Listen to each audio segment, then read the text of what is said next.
State Government MP David Gibson has quit an important ethics role on a special parliamentary committee.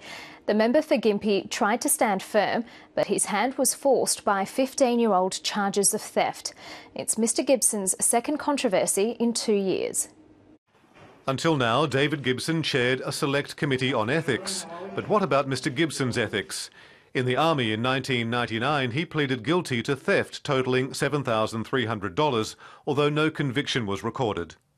Yes, I've made mistakes in my past. I have regrets, as we all do. He didn't volunteer that information when he was pre-selected by the National Party in 2006. Does it disqualify him from parliamentary office? I clearly believe the answer to that is no. Nevertheless, he's quit the committee, which is inquiring into whether the head of the CMC misled Parliament last year, and which still hasn't published any findings. My chairmanship would be an unnecessary distraction for the media and call into question those findings. The theft has been exposed by Scott Elms, who was expelled from the LNP this month for publicly campaigning against Mr Gibson. The Premier has referred Mr Elms to police for possibly attempting to intimidate or blackmail an MP. The ongoing intimidation and political blackmail of me by an associate of a developer at Rainbow Beach.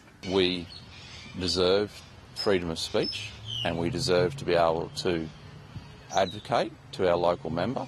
It's not just a question of Mr Gibson's chairmanship of the Select Committee on Ethics. Would he have a seat here in Parliament at all if Gympie voters had known about the theft? Or was he entitled to keep the past in the past? You know, most people have got some sort of history that, you know, and if they've got beyond it and he's still doing a really good job, you know, that's his business. He should have been telling people of what he had done so then people can be voting fairly. So really people are voting and had no idea who they were really voting for.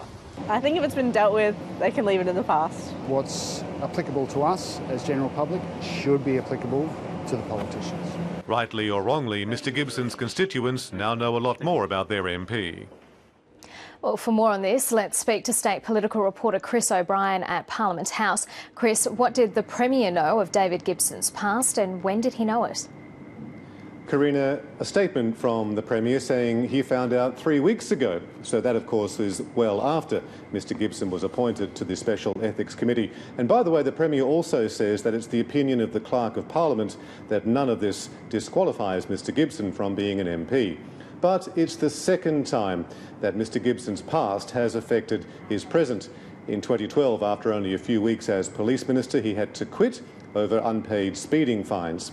So, although Mr Gibson firmly believes that what happened in 1999 should stay in 1999, it's not surprising politically that for the second time he's had to quit a top parliamentary position. He says his conscience is clear. He didn't have to reveal the information because no conviction was recorded. It's only been revealed, he says, because of a smear campaign against him over which he's taking action. But you heard Mr Elms also say he was entitled to do what he did. So, Karina, in the end, as it always is, it'll be up to voters.